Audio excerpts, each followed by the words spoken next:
Bonjour à tous, c'est moi, Lisa. Bienvenue dans notre série La différence entre. La série qui vous éclaire sur les subtilités du monde agricole pour tout savoir sur ce que vous n'avez jamais osé demander. Aujourd'hui, on vous amène au rayon fruits et on va apprendre à répondre à cette question que beaucoup se posent sans vraiment connaître la réponse. Quelle est la différence entre une clémentine et une mandarine ? On adore les deux, elles sont juteuses, faciles à éplucher, mais est-ce qu'on sait vraiment ce qui les distingue ? Allez, c'est parti, partons à votre rencontre pour tester vos connaissances sur le sujet.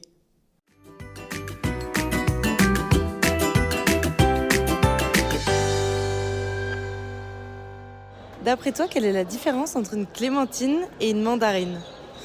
Non, alors je n'ai aucune idée de la différence entre une clémentine et une mandarine. Genre, je dis la taille déjà. La clémentine est plus petite. Je pensais que c'était la même chose. Non, peut-être sa taille, je sais pas.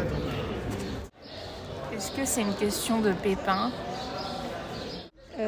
Une clémentine est plus petite qu'une mandarine.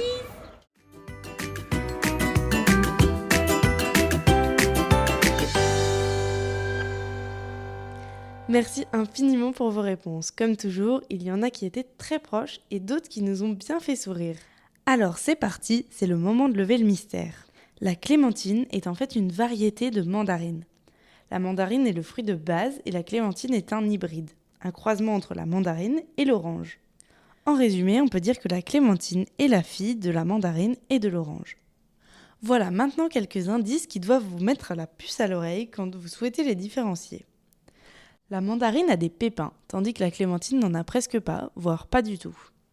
C'est d'ailleurs ce qui rend souvent la clémentine si populaire, surtout auprès des enfants, car sans pépins, elle est plus facile à manger. La clémentine a aussi une peau plus fine et plus facile à éplucher.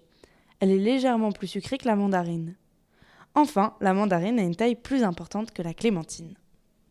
La mandarine est un fruit beaucoup plus ancien que la clémentine. Originaire de Chine et du Vietnam, elle est cultivée pendant des siècles avant que la clémentine ne soit inventée.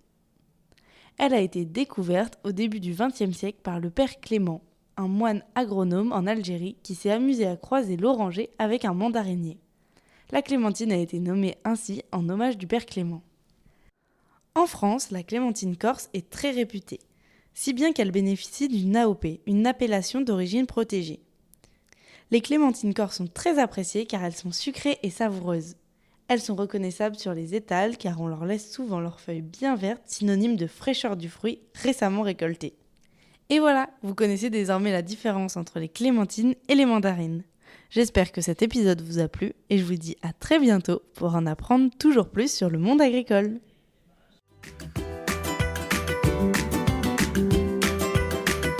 Et voilà, c'en est fini pour aujourd'hui. Vous souhaitez aller plus loin dans la découverte de l'agriculture ? Si vous êtes dans une entreprise qui travaille au contact du monde agricole, sachez que la Clé des Champs propose des formations à cet effet. L'objectif ? Mieux connaître les réalités du métier d'agriculteur pour vous permettre de mieux performer dans votre job.